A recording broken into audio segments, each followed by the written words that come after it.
तो हेलो दोस्तों, अब नेक्स्ट हम लोग ये सेकंड पार्ट है मार्क्स का। तो इसमें हम लोग मार्क्स पर जो प्रभाव हैं उनको देख लेते हैं। तो मार्क्स पर बेसिकली जो प्रभाव पड़ा है वो सबसे पहला प्रभाव निस्बेट का था। इसके साथ ही साथ जो मार्क्स पर प्रभाव था जर्मन दर्शन का प्रभाव था। तो बेसिकली ये हेगल से प्रभावित था और हेगल से ये द्वंद्ववाद का कॉन्सेप्ट लेता है। हालांकि हेगल आइडिया को मूविंग फोर्स ऑफ हिस्ट्री मानते हैं।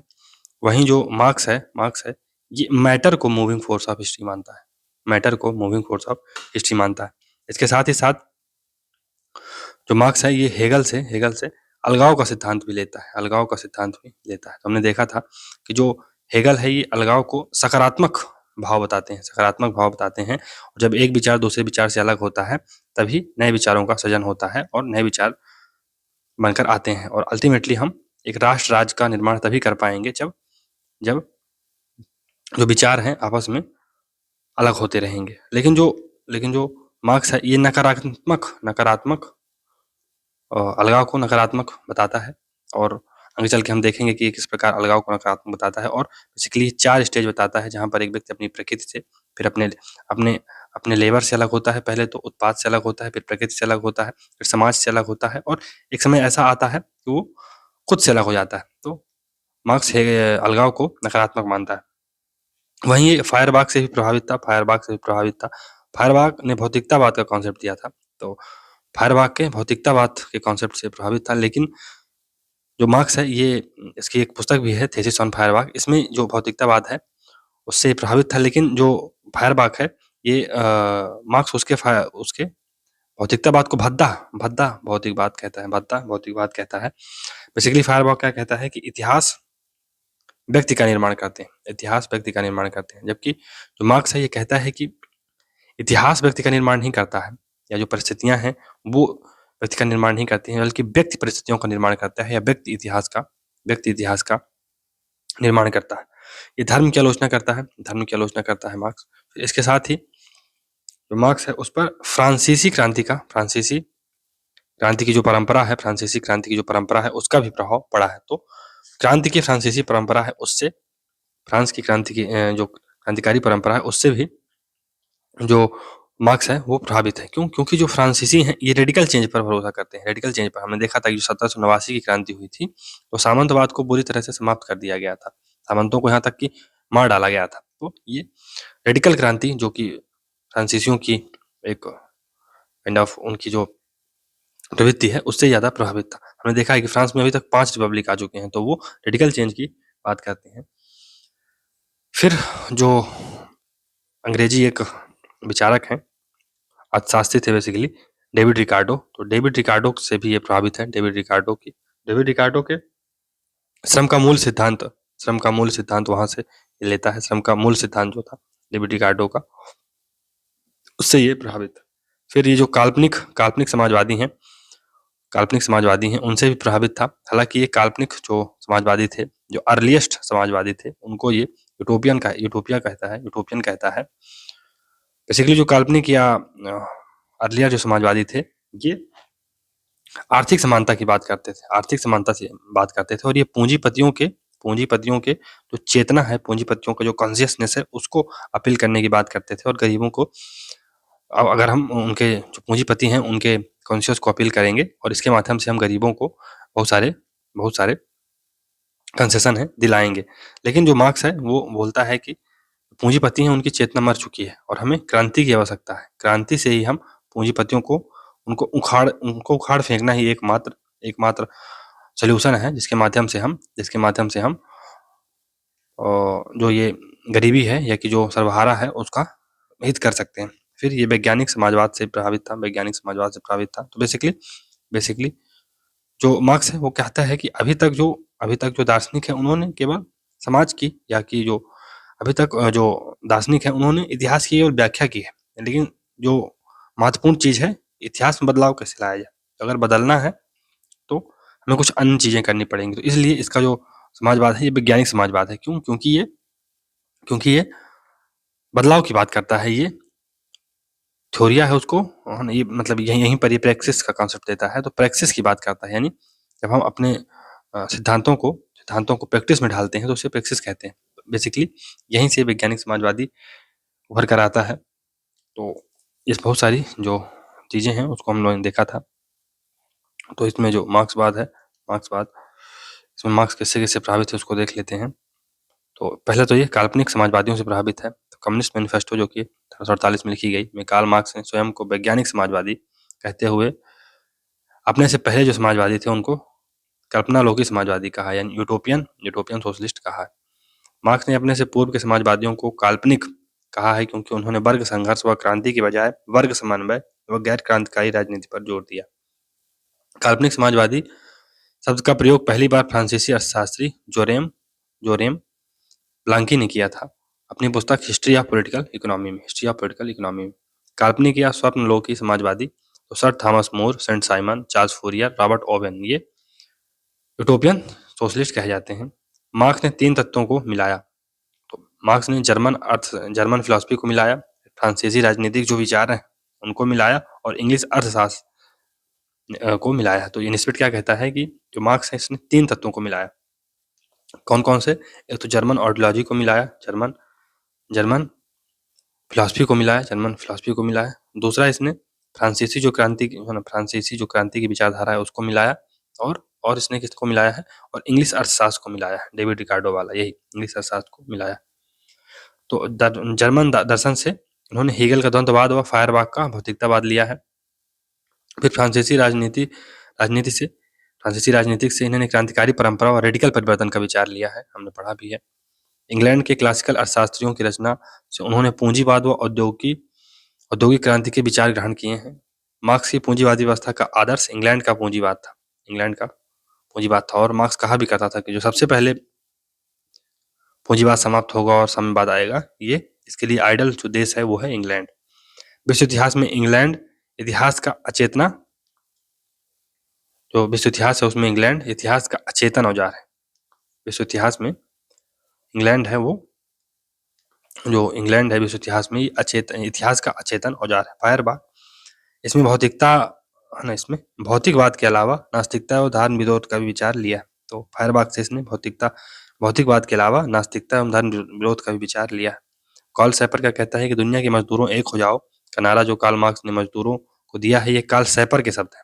तो word of the worker of the world unite, you have nothing to lose but your change, ये नारा किसका था? कार्ल सैपर का था। प्रोंधा से ये महत्वपूर्ण एक कथन प्रोंधा बोलता है कि हर एक को उसकी आवश्यकता के अनुसार और हर एक को उसकी आवश्यकता के अनुसार। प्रोंधा से क्या रहता है कि हर एक को उसकी क्षमता के अनुसार और हर एक को उसकी आवश्यकता के अनुसार, यानी कि from each according to his ability to each according to his needs. ये जो विचार हैं ये प्रोंधा से लेता है, from each according to his ability to each according to his needs, यानी हर एक को उसकी क्षमता के अनुसार, हर एक को उसकी आवश्यकता के अनुसार। साम्यवादी विचार में लागू होने वाला यह सूत्र मार्क्स ने प्रोंधा से लिया। मार्क्सवाद का मानवतावादी आधार, तो ये अलगाव का सिद्धांत यहीं से आता है। इसमें द्वंद्ववाद है, तो हीगल से द्वंद्ववाद का जो कॉन्सेप्ट है हीगल से लिया है। तो मार्क्स का कहता है कि मैंने हीगल के द्वंद्ववाद को शीर्षासन से हटाकर पैरों के बल खड़ा कर दिया। मार्क्स क्या कहता है कि मैंने हीगल के द्वंद्ववाद को शीर्षासन से हटाकर पैरों के बल खड़ा कर दिया, यानी कि जो मार्क्स है वो डायलेक्टिकल मटेरियलिज्म का कॉन्सेप्ट देता है, यानी ये मैटर को मूविंग फोर्स ऑफ हिस्ट्री बताता है। जबकि जो हेगल था ये आइडिया को मूविंग फोर्स ऑफ हिस्ट्री बताता है। तो इसी प्रकार इसने जो हेगल का द्वंद्ववाद था जो कि शीर्षासन पर था, उल्टा पैरों के सिर के बल खड़ा था, यानी आइडिया जो कि आइडिया के बल खड़ा था, उसको मैटर पे लाने का काम मार्क्स ने किया था। फिर भौतिकवाद, तो फायरबाख से कॉन्सेप्ट लेता है भौतिकवाद का। तो फायरबाख का जो भौतिकवाद है ये भद्दा भौतिकवाद है, ऐसा मार्क्स कहता है। फायरबाख क्या बोलता है कि भौतिक तत्वों का कारण व चेतना को कार्य मानता है। तो फायरबाख भौतिक तत्वों को कारण व चेतना को कार्य मानता है। मनुष्य वही होता है जो वह खाता है, फायरबाख बोलता है मनुष्य वही होता है जो खाता है। फायरबाख मनुष्य परिस्थिति व शिक्षा के अनुसार ढलता है, जबकि मार्क्स क्या कहता है कि परिस्थितियों में परिवर्तन मानव द्वारा होता है। और मार्क्स कहता है कि मनुष्य अपने इतिहास का निर्णय स्वयं करता है, यद्यपि स्वयं चुनी हुई परिस्थितियों द्वारा नहीं करता है। तो मार्क्स क्या कहता है कि मनुष्य अपने इतिहास का निर्णय तो स्वयं करता है, यद्यपि जो स्वयं द्वारा चुनी गई परिस्थितियों द्वारा नहीं करता है। मूल का श्रम सिद्धांत ये इंग्लैंड के परंपरागत अर्थशास्त्री विशेषकर डेविड रिकार्डो से लिया गया है मूल का श्रम सिद्धांत। तो मूल का श्रम सिद्धांत इसमें क्या होता है कि जो पूंजीवादी व्यवस्था होती है, तो अगर इसमें जो उत्पादन है उसके लिए क्या क्या जरूरी है, उत्पादन के लिए क्या जरूरी है, उत्पादन के लिए जरूरी है भूमि, उत्पादन के लिए जरूरी है पूंजी, उत्पादन के लिए जरूरी है श्रम और एक साहसी चाहिए। तो ये फैक्टर ऑफ प्रोडक्शन होते हैं, भूमि, पूंजी, श्रम और साहसी। तो इसमें श्रम का ज्यादा महत्व होता है। क्यों? क्योंकि श्रम ही है जो किसी भी वस्तु में वैल्यू, लकड़ी का अपना कोई अस्तित्व नहीं है, लकड़ी कोई कीमत नहीं है, लेकिन जब उसमें श्रम लगा के उसको फर्नीचर में तब्दील कर दिया जाता है तो उसकी वैल्यू हो जाती है। तो फर्नीचर की वैल्यू है लेकिन लकड़ी की वैल्यू नहीं है, तो लकड़ी को जो कि वैल्यूएबल नहीं थी, फर्नीचर बनाया गया जो कि वैल्यूएबल है। ये काहे से किया गया? ये श्रम से किया गया। इसलिए मार्क्स श्रम को बहुत महत्वपूर्ण मानता है। फिर क्रांति संबंधी विचार व राज्य संबंधी विचार, ये फ्रांस की क्रांति से प्रभावित है। हमने देखा भी था कि फ्रांस रेडिकल होते हैं। 1789 की जो क्रांति हुई थी ये उससे ज्यादा प्रभावित था। पूंजीवाद संबंधी जो धारणा है ब्रिटेन से ली गई है। वर्ग संघर्ष का कॉन्सेप्ट अगस्टीन थोरो से लिया गया है। साम्यवाद शब्द कोबेट से लिया गया है। कोबेट से लिया गया है। विलियम कोबेट से यह विचार लिया गया है कि श्रम सिर्फ गरीब की संपत्ति। तो विलियम कोबेट क्या बोलता है कि श्रम सिर्फ गरीब की संपत्ति होती है। तो लास्की क्या बोलता है कि मार्क्स ने साम्यवाद को अस्त व्यस्त पाया और उसे संश्लेषित कर आंदोलन का रूप दे दिया। मार्क्स ने साम्यवाद को अस्त व्यस्त पाया और उसे संश्लेषित कर आंदोलन का नाम दे दिया। अब मार्क्स का समयानुसार विश्लेषण, तो समयानुसार इसमें विश्लेषण मार्क्स का करते हैं। बेसिकली जो एक थिंकर है लुई अल्थूजर, ये फ्रांसीसी समकालीन विचारक था और ये संरचनावादी था, ये स्ट्रक्चरलिस्ट था, संरचनावादी था और ये वैज्ञानिक मार्क्सवाद का समर्थक था। और इसने हीगल की जो व्याख्या है कि idea moving force of history है, इसका ये विरोध करता है। तो उसकी एक पुस्तक है फॉर मार्क्स, लुई अल्थूजर की एक पुस्तक है फॉर मार्क्स। इसमें ये कहता है कि जो मार्क्स है उसमें ज्ञान मीमांसात्मक अंतर पाया जाता है, यानी कि इपिस्टेमोलॉजिकल ब्रेक देखने को मिलता है। जैसा कि हम लोगों ने प्लेटो के बारे में जब पढ़ा था तो देखा था कि प्लेटो में भी दो प्लेटो हैं, एक यंग प्लेटो है जो रेडिकल था, जो रोमांटिक था, जो फिलोसोफर किंग की बात करता था। लेकिन एक हम लोग मैच्योर मार्क्स को भी देखते हैं, मैच्योर प्लेटो को भी देखते हैं, जब वो मैच्योर हो गया था और अब वो जो रेडिकल है और जो रोमांटिसिज्म है उसको छोड़कर अब द लॉज की रचना करता है जो कि जो प्लेटो है उसका सेकंड बेस्ट स्टेट था। तो ये बेस्ट प्रैक्टिकेबल था द लॉज। तो हमने जब प्लेटो को पढ़ा तो उसमें भी हमने देखा था कि प्लेटो में भी एपिस्टेमोलॉजिकल गैप पाया जाता है, एक यंग प्लेटो है, दूसरा मैच्योर प्लेटो है। इसी प्रकार जो अल्थूजर है वो भी कहता है कि मार्क्स में भी एपिस्टेमोलॉजिकल गैप पाया जाता है। तो एक यंग प्लेटो है, एक यंग मार्क्स है और दूसरा मैच्योर मार्क्स है। तो यंग मार्क्स बेसिकली मानवतावादी है। यंग मार्क्स स्वतंत्रता प्रेमी है। ये मानव मुक्ति की कल्पना करता है। यहीं पर हम देखते हैं एक उसकी पुस्तक है पेरिस पांडुलिपियां, हमने पढ़ा था पेरिस पांडुलिपियां, इकोनॉमिक एंड फिलोसॉफिकल मैन्युस्क्रिप्ट जिसे पूरा कहा जाता है, इसका नाम है। यहीं पर ये अलगाव का सिद्धांत देता है और ये शोषण से मुक्ति की बात करता है। और यहीं से यंग मार्क्स का जो कॉन्सेप्ट है, यहीं से हम आगे चल के देखेंगे कि जो नियो मार्क्सिज्म यहीं से निकल कर आता है। तो नियो मार्क्सिस्ट में हम लोग ग्रामशी को देखते हैं, जॉर्ज लूकास को देखते हैं। जॉर्ज लूकास बेसिकली हंगरी का फिलोसोफर था और इसने एक पुस्तक लिखी थी हिस्ट्री ऑफ क्लास कॉन्शियसनेस। इसमें ये बताता है कि हमारे मस्तिष्क में विचार कैसे पैदा होते हैं। तो पेरिस मैन्युस्क्रिप्ट में ये हमको अलगाव का सिद्धांत देखने को मिलता है और जॉर्ज लूकास ने भी अलगाव के सिद्धांत को पहले ही इसको दे दिया था। बाद में जब पेरिस पांडुलिपियां 1932 में खोजी जाती हैं तो वहां भी अलगाव का सिद्धांत मिलता है। हालांकि इसको पहले ही जॉर्ज लूकास ने अलगाव के सिद्धांत को प्रतिपादित कर दिया था।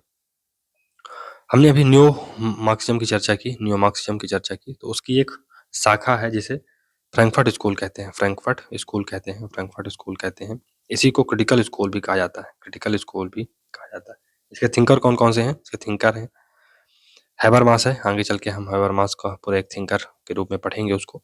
फिर हरखाइमर है, हरखाइमर है, हरखाइमर है। फिर थियोडोर अडर्नो है, थियोडोर अडर्नो है। तो ये बेसिकली कहते हैं, जब हम मार्क्स को आगे चल के पढ़ेंगे तो मार्क्स जो शोषण है उसका आधार केवल आर्थिक आधार बताता है, शोषण का केवल आर्थिक आधार बताता है। जबकि जो न्यू मार्क्सिस्ट हैं ये कहते हैं कि शोषण का आधार आर्थिक तो ठीक है, इसके साथ साथ और बहुत सारे आधार हो सकते हैं। फॉर एग्जाम्पल मानसिक आधार, मानसिक आधार, मानसिक आधार। दलित जो होता है न, दलित जो दलितों का जो शोषण होता है वो जातीय आधार पर होता है। तो शोषण का आधार मानसिक हो सकता है, जातीय हो सकता है, लैंगिक शोषण हो सकता है, तकनीक शोषण हो सकता है। जो न्यू मार्क्सिस्ट है इन सभी शोषण से मुक्ति की कल्पना करता है, इन सभी शोषण से मुक्ति की कल्पना करता है। यहीं पर जो न्यू मार्क्सिज्म है उसमें एक एसेंशियलिज्म का कॉन्सेप्ट आता है, एग्जिस्टेंशियलिज्म का यानी अस्तित्ववाद का। तो ये इसके जो प्रतिपादक हैं वो जीन पॉल सार्त्रे हैं। इन्होंने अस्तित्ववाद का कॉन्सेप्ट दिया। ये भी न्यू मार्क्सिज्म का ही एक प्रकार है, न्यू मार्क्सिज्म का ही एक प्रकार। तो अब इसके बाद हम लोग जब मैच्योर मार्क्स को पढ़ते हैं, तो 1848 में जब मार्क्स ने कम्युनिस्ट मैनिफेस्टो पुस्तक लिखी थी, उसके बाद की जो रचनाएं हैं या यहीं से 1848 की जो कम्युनिस्ट मैनिफेस्टो रचना है और उसके बाद से की जो रचनाएं हैं उसमें हम मैच्योर मार्क्स को देख सकते हैं। और जो लोग मैच्योर मार्क्स के समर्थक हैं उन्हें रूढ़िवादी या क्लासिकल मार्क्सिस्ट कहा जाता है। तो इसमें हम देखते हैं कि लेनिन है, फिर स्टालिन है। तो ये आर्थिक शोषण को ज़्यादा महत्वपूर्ण मानते हैं, आर्थिक शोषण को ही महत्वपूर्ण मानते हैं। इनका मानना है, जो क्लासिकल मार्क्सिस्ट हैं या मैच्योर मार्क्स है, वो कहता है कि जो शोषण है केवल आर्थिक आधार पर ही होता है। तो एक महिला जिसका अगर मान लो फॉर एग्जांपल उसके साथ डोमेस्टिक वायलेंस होता है या घर में उसके साथ शोषण होता है, तो उसका आधार क्या है? आर्थिक है, अर्थ है। क्यों? क्योंकि उसके पास अर्थ नहीं है। तो अगर उसका पति या उसके सास ससुर उसके साथ अत्याचार करते हैं तो यही सोचकर घर में रह जाती है कि अगर मैं बाहर भी चली जाऊंगी, क्योंकि हमारा जो समाज है वो पैट्रियार्कल है। तो वहां पर अगर एक बार स्त्री अपने मायके से ससुराल आ गई है तो अब दोबारा उसको स्वीकार नहीं किया जाता है ससुराल में। तो स्त्री के पास एक समस्या रहती है कि अगर मैंने ये घर भी छोड़ दिया तो जो मायके वाले हैं तो मुझे अपनाएंगे नहीं, तो मैं कहीं की नहीं रह जाऊंगी। इस चक्कर में वो अपना शोषण सहती रहती है। तो बेसिकली जो मैच्योर मार्क्स हैं ये शोषण को केवल आर्थिक यानी आर्थिक शोषण ही इसका आधार मानते हैं। तो चलिए इसमें तो पढ़ते हैं कि दोनों जो मार्क्स है, यंग मार्क्स है और पौढ़ मार्क्स यानी मैच्योर मार्क्स में क्या अंतर है। तो जो यंग मार्क्स है ये मानवतावादी है, मानवतावादी चिंतन इसमें देखने को मिलता है, ये प्रकृतिवादी इसमें चिंतन देखने को मिलता है। और इसका जो आधार है, जो यंग मार्क्स है, ये नव मार्क्सिज्म या न्यू मार्क्सिस्ट के लिए आधार का काम करता है। फिर पेरिस पांडुलिपियों व उसके पूर्व की जो रचनाएं हैं, 1844 में जो पेरिस पांडुलिपि है उसके पूर्व जो रचनाएं हैं, वो वहां पर हम लोग यंग मार्क्स का झलक देखते हैं। यहीं पर जो मार्क्स है उसने अलगाववाद यानी एलिनेशन का संकल्पना दी है, एलिनेशन अलगाव का सिद्धांत दिया है। फिर इसमें वस्तुओं की जड़ पूजा की बात की गई है। यहीं पर मार्क्स समता की संकल्पना देता है और प्रैक्टिस का सिद्धांत यानी कि थ्योरी को प्रैक्टिस में बदलने का जो सिद्धांत है प्रैक्टिस, यहीं पर यंग मार्क्स की ही देन है। तो वैज्ञानिक समाज जो मैच्योर मार्क्स है ये वैज्ञानिक चिंतन इसकी विशेषता है और ये वैज्ञानिक समाजवाद का आधार बनता है। कम्युनिस्ट मैनिफेस्टो उसके बाद की जो रचनाएं हैं उसमें मैच्योर मार्क्स की झलक देखने को मिलती है। तो यहीं पर जो मैच्योर मार्क्स है उसी ने द्वंदात्मक भौतिकवाद यानी डायलेक्टिकल मटेरियलिज्म का कॉन्सेप्ट देता है।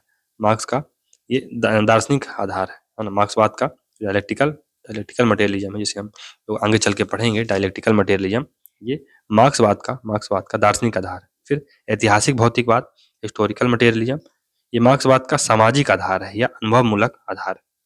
फिर वर्ग संघर्ष का सिद्धांत, तो मार्क्सवाद का ये आर्थिक आधार है। वर्ग संघर्ष का जो सिद्धांत है ये मार्क्सवाद का आर्थिक सिद्धांत है या आर्थिक आधार है। यह वर्ग चेतना से जुड़ा हुआ है। और फिर अंत में आता है अतिरिक्त मोल का सिद्धांत, जो कि मैच्योर मार्क्स की ही यानी थ्योरी ऑफ सरप्लस वैल्यू, ये भी मैच्योर मार्क्स की ही रचना है या मैच्योर मार्क्स की ही देन है। मार्क्स की रचनाओं की जटिलता व व्यापकता की वजह से कोई उन्हें आर्थिक नीतिवादी यानी इकोनॉमिक डिटर्मिनिस्ट कहता है, तो कुछ उन्हें मानवोचित समाजवादी यानी ह्यूमन सोशोलॉजिस्ट कहते हैं।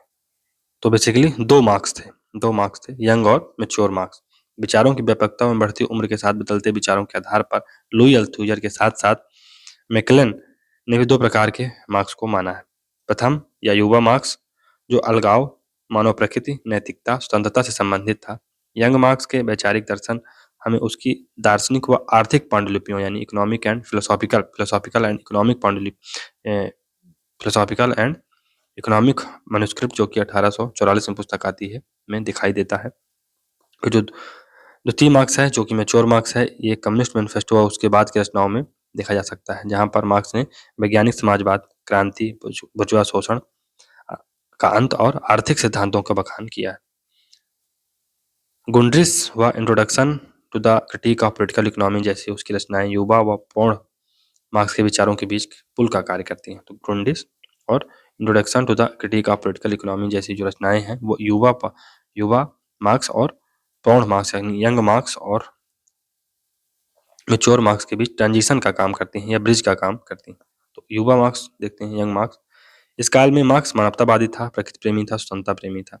नव मार्क्स भी युवा मार्क्स से प्रभावित हैं, जो न केवल आर्थिक स्तर पर बल्कि राजनीतिक, सामाजिक, तकनीकी और मनोवैज्ञानिक स्तरों पर प्रभुत्व हेजेमनी, जो कि ग्रामसी का कॉन्सेप्ट है, या पराधीनता का गुण तरीके से विश्लेषण कर मानव मुक्ति के उपाय बताते हैं। नव मार्क्स की शुरुआत ग्रामसी व हंगरी के मार्क्सवादी George Lucas history and the class consciousness 1923 में पुस्तक आती है, ने की थी।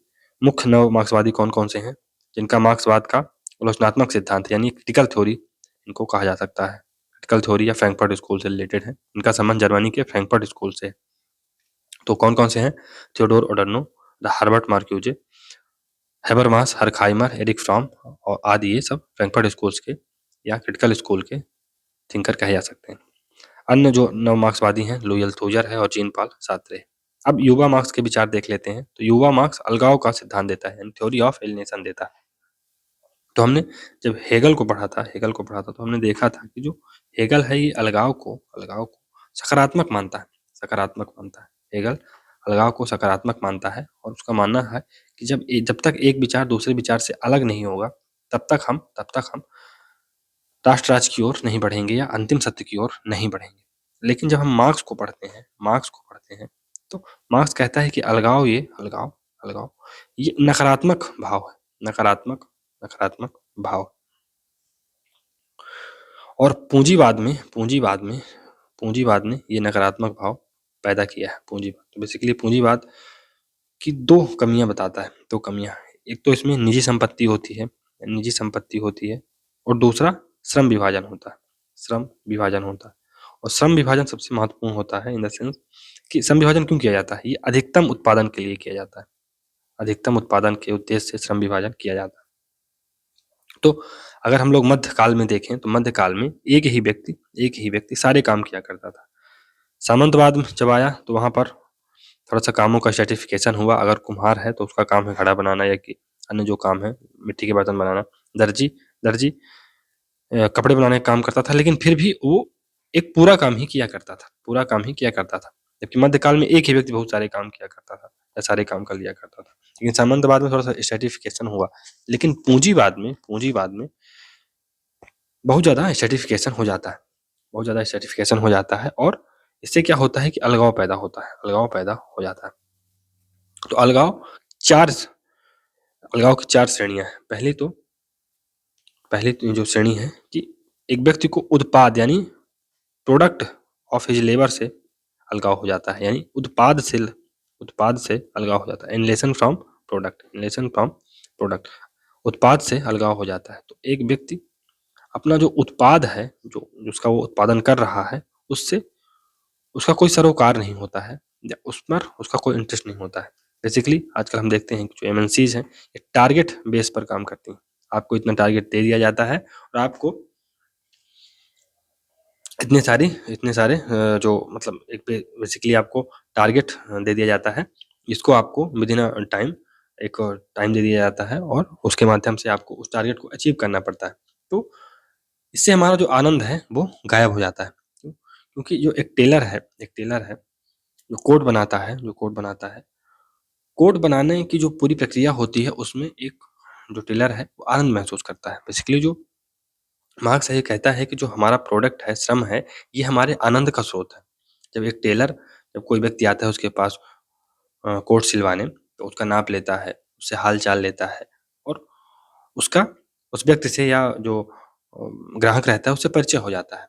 फिर ट्रायल के लिए वो आता है, दोबारा आता है जब प्रोडक्ट बन जाता है, तब भी उससे इंटरेक्शन होता है। तो इस प्रकार जो टेलर है, उसको अपने काम में मज़ा आता है।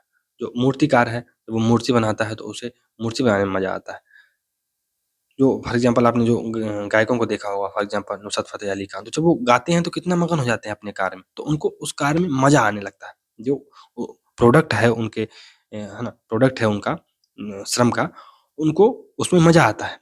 लेकिन जो पूँजीवाद है इसमें हम हम ह ह हमारे जो उत्पाद है उससे हमको अलगाव हो जाता है। क्यों? क्योंकि टारगेट बेस्ड है। हमें उससे मतलब नहीं है कि उत्पाद कैसा बन रहा है या क्या बन रहा है। हमें केवल अपने टारगेट दे दिया गया है, इतना टारगेट है और उसको अचीव करना। और जो श्रम विभाजन है, अब कार्य विभाजन भी इसमें कर दिया गया है। तो एक व्यक्ति का काम है नट लगाना, एक व्यक्ति का काम है नट लगाना, तो सुबह से लेके शाम तक नट ही लगा रहा है।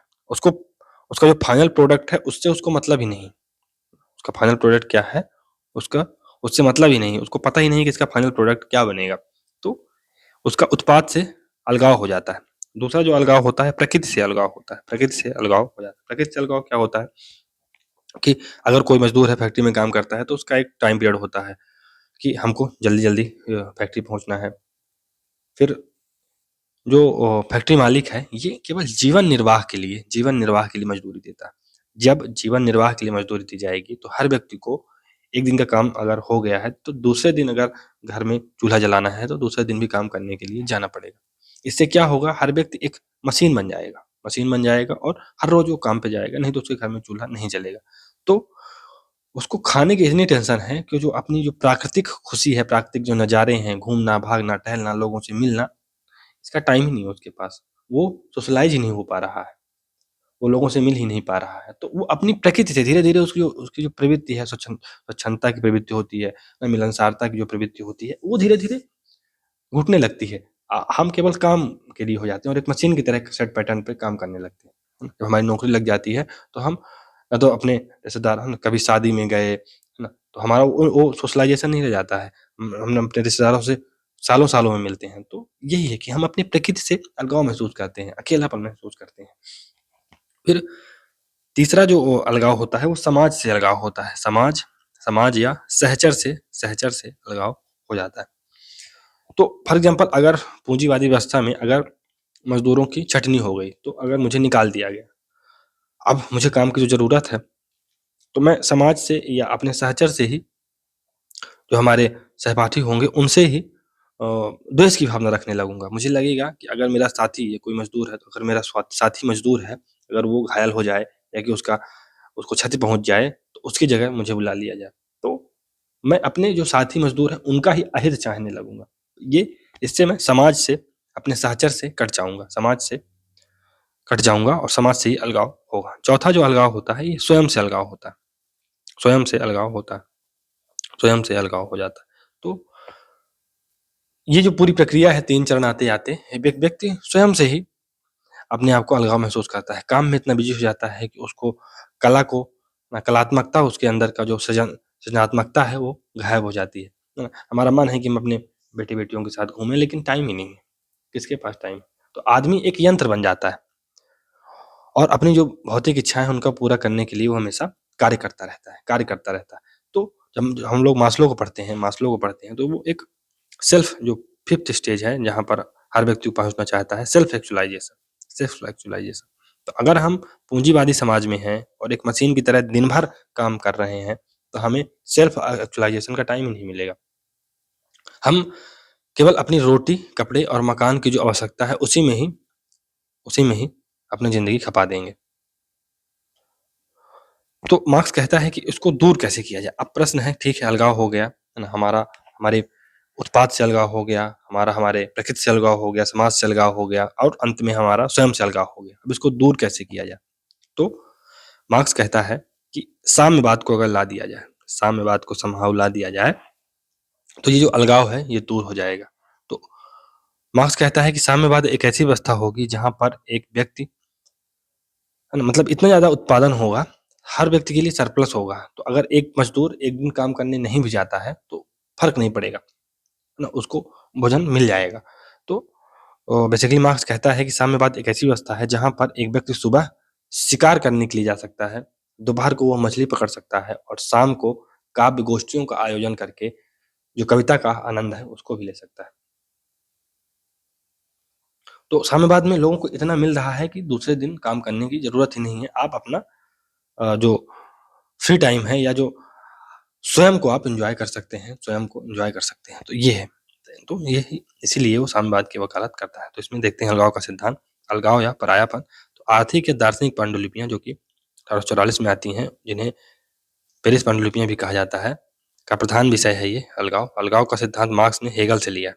पेरिस पांडुलिपियों के अलावा 2 और पुस्तकों में अलगाव का सिद्धांत की संकल्पना दी गई है। पहला है थीसिस ऑन फायरबाख, 1845 में आती है और द जर्मन ऑर्डियोलॉजी 1845 में ये भी आती है। फिर नव मार्क्सवादी व अलगाव। तो एरिक फ्रॉम की पुस्तक क्या नाम है? Escape from freedom. Escape from freedom, moral aloofness theory, मनोविद्वलता।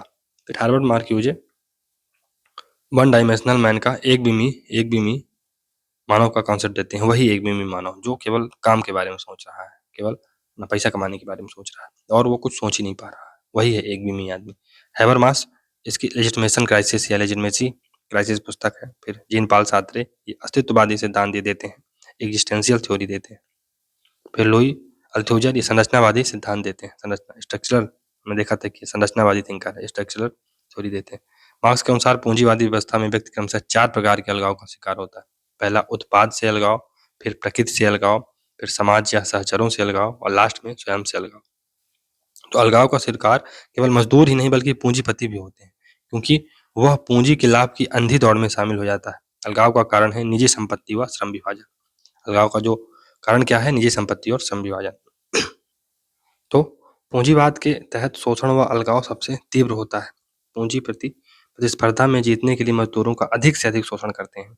श्रमिक मात्र एक वस्तु बनकर रह जाता है। मशीनरी और श्रम विभाजन के कारण रचनात्मकता नष्ट हो जाती है और श्रमिक दयनीय स्थिति में आ जाता है। वे पशु की तरह कार्य करते हैं, भौतिक सुखों के लिए जिंदा रहते हैं। पूंजीवाद स्वतंत्रता व सहज रचनात्मकता की मानवीय प्रकृति को नष्ट कर देता है।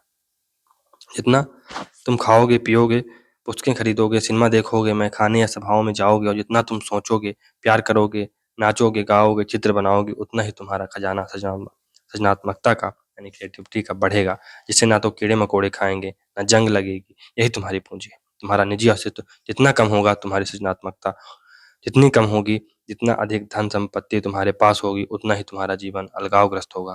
मार्क्स ऐसा कहता है। साम्यवाद आने पर क्या होगा? सुबह मैं शिकार के लिए जा सकता हूँ, दोपहर में मछली पकड़ सकता हूँ, शाम को पशुपालन कर सकता हूँ, रात के खाने के बाद आलोचना समीक्षा कर सकता हूँ, अर्थात मैं ऐसा कोई भी काम कर सकता हूँ जिससे मुझे खुशी मिले, चाहे मैं कभी शिकारी, मछुआरा, पशुपालक या समालोचक रहा हूँ।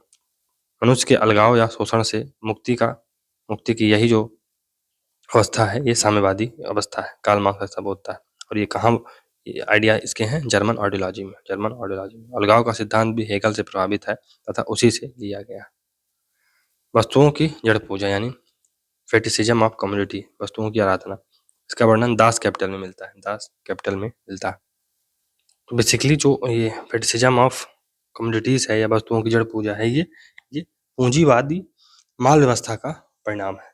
तो एक व्यक्ति क्या चाहता है? एक व्यक्ति किस दौड़ में पड़ जाता है या किस चीज़ों की पूजा करने लगता है कि हमारे पास ज़्यादा से ज़्यादा भौतिक सुख सुविधा के सामान हो। हम 15 एसी, 20 एसी, 50 एसी रख लें, है ना? हर व्यक्ति, तो यहाँ पर व्यक्ति की पूछ नहीं हो रही, व्यक्ति कितना कमाता है, व्यक्ति के पास कितना पैसा है, उसकी पूछ होती है। तो अगर एक कोई ईमानदार या एक कोई सरकारी व्यक्ति है ना, सरकारी नौकरी कर रहा है और एक है ना, एक व्यक्ति ईमानदार है, दूसरा पैसा वाला है, तो किसकी ज़्यादा पूँछ होगी? पैसे वाले की ज़्यादा पूँछ होगी। ईमानदार व्यक्ति भले सरकारी नौकरी कर रहा है और सरकारी व्यक्ति जो कि पैसे वाला है, तो इसकी ज़्यादा पूँछ होगी। भले ही ये भ्रष्टाचारी है, ये लोगों को लूट-खसोट के पैसा कमा रहा है, लेकिन इसकी ज़्यादा पूँछ होगी। आज का समाज हमारा ऐसा ही हो बन चुका है कि व्यक्ति की पूँछ नहीं हो रही है, वो कितना पैसा कमा रहा है, उसकी पूँछ हो रही है। तो अब लोग हैं, वो अपनी कार की इमेज से जाने जाते हैं। लोग है ना, लोगों की इमेज नहीं है, लोगों के कुत्तों की इमेज है कि वो फलाने कुत्ता घुमाने वाले, वो फलाने कार वाले व्यक्ति। तो लोगों की अब इमेज खत्म हो चुकी है और वस्तुओं की इमेज लोगों से जोड़ दी गई है। तो यही है कि व्यक्ति ज़्यादा से ज़्यादा संपत्तियों को पाने की कोशिश करता है। तो मार्क्स के अनुसार पूंजीवाद में व्यक्ति का महत्व नहीं होता है, महत्व होता है उसके द्वारा उत्पादित वस्तुओं का। महंगी वस्तु को उत्पादित करने वाले व्यक्ति की ज़्यादा अहमियत होती है। पूंजीवाद में व्यक्ति की कीमत उसके द्वारा उत्पादित वस्तु की कीमत से आंकी जाती है। जैसे एक कंप्यूटर ठीक करने वाला नल ठीक करने वाले से ज़्यादा इज्जत पाता है। भले ही कंप्यूटर वाला मिस्त्री चोर या ठग हो, नल मिस्त्री उदार व परोपकारी। तो हर काम का ग्रेडेशन हो गया है ना। लोहार की अलग वैल्यू होती है। कंप्यूटर साइंस जो जानता है, कंप्यूटर जो ठीक करता है, उसकी वैल्यू अलग है। एक टीचर की वैल्यू अलग है, एक प्रोफेसर की वैल्यू अलग है। तो है ना, हर व्यक्ति का एक ग्रेडेशन हो गया है। वस्तुओं का परस्पर संबंध मनुष्यों के परस्पर संबंधों पर हावी हो गया है। वही कि हर अब खुद की इमेज नहीं है, अब कुत्ते की इमेज है, कार की इमेज है। मानव अपने ही उत्पाद का गुलाम बन गया है। पूंजीवादी व्यवस्था माल व्यवस्था है। पूंजीवादी व्यवस्था ये कम्युनिटी सिस्टम है। जनता की संकल्पना, कॉन्सेप्ट ऑफ फ्रीडम। तो बेसिकली एंजल्स ने इसे प्रकृति के नियमों का ज्ञान प्राप्त कर व्यवस्था लोक से संता लोक की ओर जाना कहा है। तो हम लोग व्यवस्था लोक से, है ना, व्यवस्था लोक से अब संता लोक की ओर जा रहे हैं। तो पहले हम प्रकृति के गुलाम हुआ करते थे, प्रकृति के गुलाम हुआ करते थे। अगर बाढ़ आई तो बह गए, है ना, वर्षा है तो उससे बचाव नहीं कर सकते हैं। तो पहले हम लोग प्रकृति के गुलाम हुआ करते थे, है ना। गर्मी में हमें, लेकिन अब क्या हुआ है, अब क्या हुआ है कि हमने प्रकृति पर नियंत्रण स्थापित कर लिया है, प्रकृति पर नियंत्रण स्थापित कर लिया है। तो अब वर्षा अगर होती है तो हमारे पास घर है, अगर गर्मी लग रही है तो हमारे पास एसी है। तो यहीं से हम लोग व्यवस्था लोक से अब संता की ओर जाना, इसको कहता है कौन? एंजल्स है। पूंजीवादी समाज में व्यवस्था होती है, साम्यवाद में प्राकृतिक संता होती है। Kingdom of necessity to kingdom of freedom.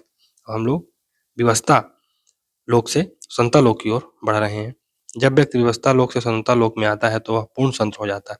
फिर वह आत्मप्रेरित व्यवहार करता है, आत्मप्रेरित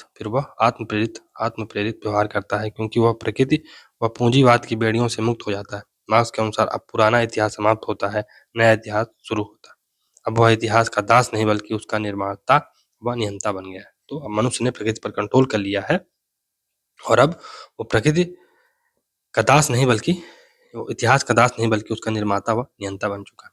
प्रैक्टिस की अवधारणा तो हमने देखा था कि अगर हम लोग जब थ्योरी को प्रैक्टिस में बदल देते हैं तो उसे ही प्रैक्टिस कहा जाता है, उसे ही प्रैक्टिकल नॉलेज कहा जाता है या प्रैक्टिकल कहा जाता है। तो जो मार्क्स है वो भी स्टेटमेंट देता है ना कि अभी तक जो दार्शनिक हैं उन्होंने केवल संसार की व्याख्या की है। मुद्दा ये है कि हम संसार को बदलें कैसे। तो प्रैक्टिस एक ग्रीक शब्द है जिसका तात्पर्य है विचार या व्यवहार की एकता। अर्थात सिद्धांतों व विचारों का निर्माण सिर्फ ज्ञानवर्धन के लिए नहीं होना चाहिए बल्कि व्यवहार में ढालने के लिए होना चाहिए। जैसा कि मार्क्स ने थीसिस ऑन फायरबाख में लिखा है, दर्शन व दार्शनिक का कार्य केवल वास्तविकता की व्याख्या करना नहीं बल्कि उसे बदलना भी है। अर्थात सिद्धांत व व्यवहार की एकता होनी चाहिए। व्यवहारवाद इसका उल्टा है, यह ज्ञान के लिए ज्ञान और तटस्थता में विश्वास करता है। तो व्यवहारवाद क्या करता है? ये ज्ञान के लिए ज्ञान और तटस्थता यानी न्यूट्रलिटी पर विश्वास करता है। तो यहाँ तक हम लोगों ने यंग मार्क्स को पढ़ लिया है। अब अगले लेक्चर में हम लोग मैच्योर मार्क्स की चर्चा करेंगे। तो अगर आपको ये वीडियो सीरीज अच्छी लग रही है दोस्तों तो लाइक करिए, चैनल को सब्सक्राइब करिए और ज़्यादा से ज़्यादा शेयर करिए। ये आप लोगों की नैतिक जिम्मेदारी है, नैतिक जिम्मेदारी। चलिए मिलते हैं अगले लेक्चर में, तब तक के लिए good bye. Thank you for discussion.